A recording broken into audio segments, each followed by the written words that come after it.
जब मौसम तब्दील हो रहा हो यानी सर्दी से गर्मी की तरफ या गर्मी से सर्दी की तरफ जब हम शिफ्ट हो रहे होते हैं तो सीजनल एलर्जीज़ लोगों को बहुत ज़्यादा होती हैं और इसके नतीजे में उनको अमूमी तौर पर बहुत ज़्यादा ठंड जिसको कॉमन कोल्ड कहते हैं और उसके सिम्टम्स आना शुरू हो जाते हैं।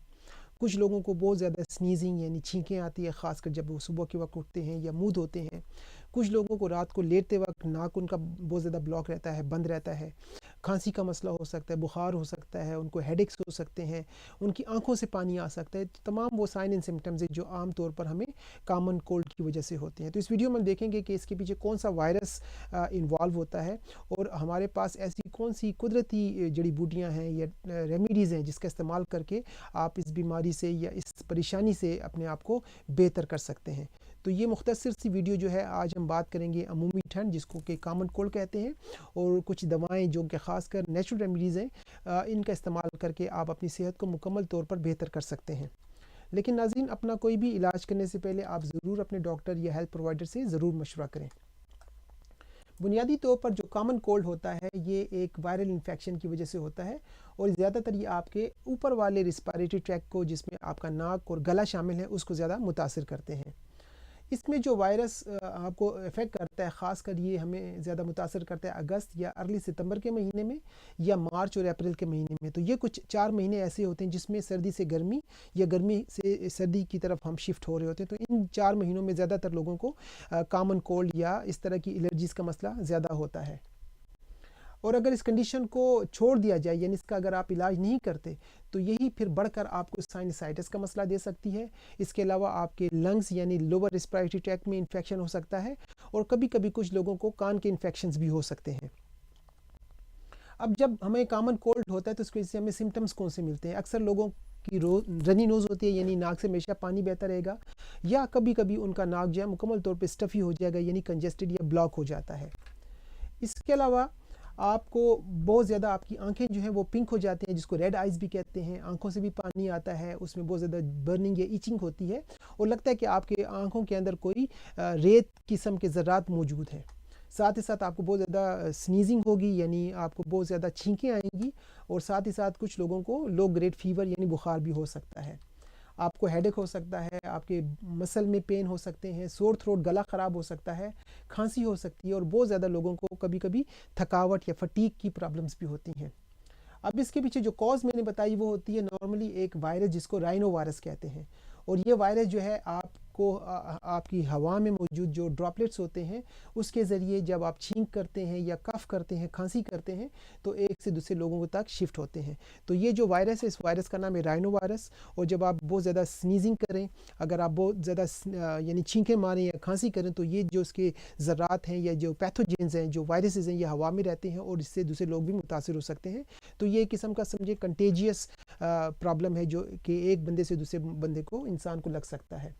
अब इसके लिए हमारे पास जो कारामद हर्बल सप्लीमेंट्स हैं उसमें 3 टॉप हर्बल सप्लीमेंट्स हम रेकमेंड करते हैं और अगर इसके सप्लीमेंट आप लें तो आपको बहुत फ़ायदा होगा। पहली हर्बल सप्लीमेंट का नाम है एल्डरबेरी। इसके अलावा आप ओरिगैनो, एक हर्ब है, प्लांट है, उसका इस्तेमाल कर सकते हैं। और इसके अलावा जनरल इम्यूनिटी को स्ट्रॉन्ग करने के लिए एकिनेशिया, एक हर्ब जो है ना, प्लांट जो है, बहुत ज़्यादा हमें मदद करता है। अगर आप सप्लीमेंट की बात करते हैं तो आप विटामिन सी का इस्तेमाल करें। विटामिन डी और जिंक ये आपके इम्यून सिस्टम को बिल्ड करता है, स्ट्रॉन्ग करता है, यानी आपकी क़ुव्वत मुदाफ़ित इससे बढ़ती है और आप हर तरह के इन्फेक्शन से मुकाबला करने के लिए तैयार रहते हैं। अगर आप बैरूनी तौर पे कोई मसाज एसेंशियल ऑयल का इस्तेमाल करना चाहें तो उसमें जो टॉप 3 एसेंशियल ऑयल्स हैं उसमें थाइम, इसके अलावा पेपरमिंट और यूकलिप्टस, ये 3 ऑयल जो है ना आप इस्तेमाल कर सकते हैं। इनको इस्तेमाल करने का तरीका ये है कि आप इसकी बेहतर स्टीम इन्हेलेशन करें, यानी आप अपने चेहरे को किसी कपड़े या किसी टॉवल के साथ कवर करें और ये जो 3 ऑयल मैंने बताए, यूकलिप्टस हो गया, पेपरमिंट हो गया और थाइम हो गया, इसके आप गर्म पानी में कतरे डाल के स्टीम इन्हेलेशन यानी नाक के ज़रिए आप डीप ब्रीदिंग करें तो आप देखेंगे कि आपके जो कॉमन कोल्ड का मसला है काफ़ी बेहतर हो सकता है।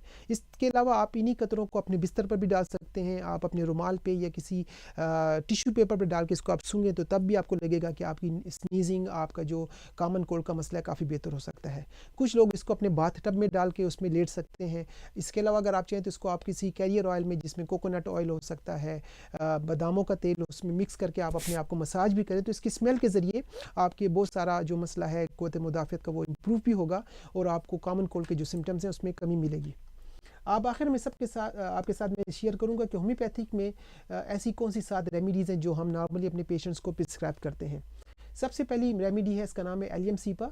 और आप जानते हैं कि जब हम प्याज काटते हैं तो प्याज काटने से क्या होता है, अगर आप सोचें तो जब हम प्याज काट रहे होते हैं तो हमें नाक से पानी आना शुरू हो जाते हैं, हमारी आंखों से पानी आना शुरू हो जाता है, हमें स्नीजिंग बहुत ज़्यादा होती है, बर्निंग सेंसेशंस होती हैं।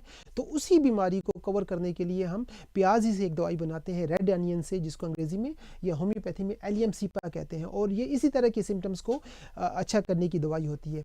होम्योपैथी में ये होता है कि सिमिलर की बेस पर हम काम करते हैं, यानी जो बीमारी जिस तरह के सिम्टम्स दे रही है उसी तरह की हम दवाई ढूंढते हैं और वो आपको फ़ायदा देती है। तो प्याज की वजह से जो आपको सिम्टम्स मिलते हैं उसी की अगर हम दवाई इस्तेमाल करेंगे तो वो आपको ट्रीट भी करेगी, लेकिन वो हम बहुत ही मिनिमम क्वांटिटी में इस्तेमाल करते हैं। तो अगर आपको कॉमन कोल्ड के साथ बहुत ज़्यादा इची और रनी नोज़ है, आइज़ में बहुत ज़्यादा रनी है, तो आप एलियम सीपा का इस्तेमाल कर सकते हैं।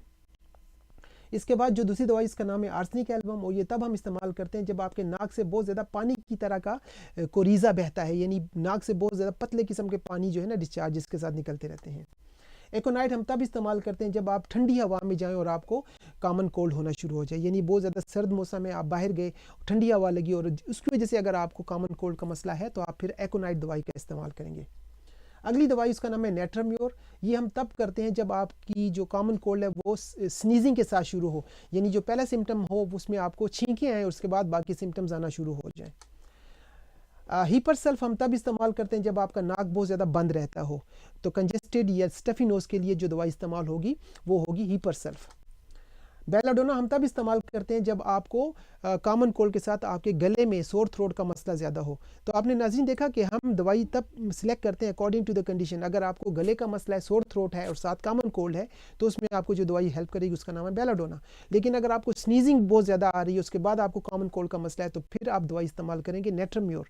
हीपर सेल्फ तब होगी जब आपको पता हो कि आपका नाक जो है बंद हो रहा है और कंजेशन उसमें ज़्यादा है। सबसे आखिर में जो दवाई उसका नाम है पल्सेटिला। और ये हम तब लेते हैं जब हमारे नाक से या मुंह से येलो किस्म का या ग्रीन किस्म का थिक किस्म का येलो डिस्चार्जेस होते हैं, यानी पतला पानी ना हो। जब पतला पानी था तो वहाँ पर हमने दूसरी दवाई इस्तेमाल की, उसमें हमने इस्तेमाल किया सबने एलियम सीपा का इस्तेमाल किया। लेकिन अगर आपके नाक से बहुत ज़्यादा थिक किस्म का ग्रीन किस्म का डिस्चार्ज हो रहा है तो फिर आप जो दवाई इस्तेमाल करेंगे उसका नाम है पल्सेटिला। होम्योपैथिक दवाई नॉर्मली हम गोलियों की सूरत में इस्तेमाल करते हैं और हमें चाहिए कि हम 30 सी या 200 सी दिन में 2 से 3 टाइम डायरेक्ट गोलियां मुंह में रखें। लेकिन बेहतर है कि आप किसी क्वालिफाइड होम्योपैथ से मशवरा करें और अवॉइड करें सेल्फ मेडिकेशन को। अगर आपको मज़ीद कोई हेल्प चाहिए तो आप हमारी वेबसाइट को भी विज़िट कर सकते हैं। और अगर आपको ये वीडियो पसंद आई है तो आप ज़रूर इसको लाइक, फॉलो और शेयर करें। तो याद रखें कि अपनी सेल्फ मेडिकेशन हर्बल सप्लीमेंट के साथ भी कभी कभी आपको नुकसान दे सकती है। ये आपके साथ कुछ बेसिक गाइडलाइंस थी कि ये रेमेडीज़ हमें कॉमन कोल्ड में, ज़ुकाम, खांसी वगैरह में बहुत ज़्यादा हेल्प करती हैं। और अगर आपको लगता है कि आपके सिम्टम्स इन दवाइयों के साथ मिलते हैं तो आप इनको ट्राई कर सकते हैं, लेकिन प्रिकॉशनरी तरीके से, बहुत एहतियात के साथ। और अगर आप किसी क्वालिफाइड हर्बलिस्ट, होम्योपैथ या नेचुरोपैथ से मशवरा करेंगे तो वो आपकी कंडीशन के मुताबिक हो सकता है आपको इससे भी बेहतर दवाई तजवीज़ करे। तो आपके साथ दोबारा मुलाकात होगी, तब तक आप अपना ख्याल रखें। टेक केयर और बाय।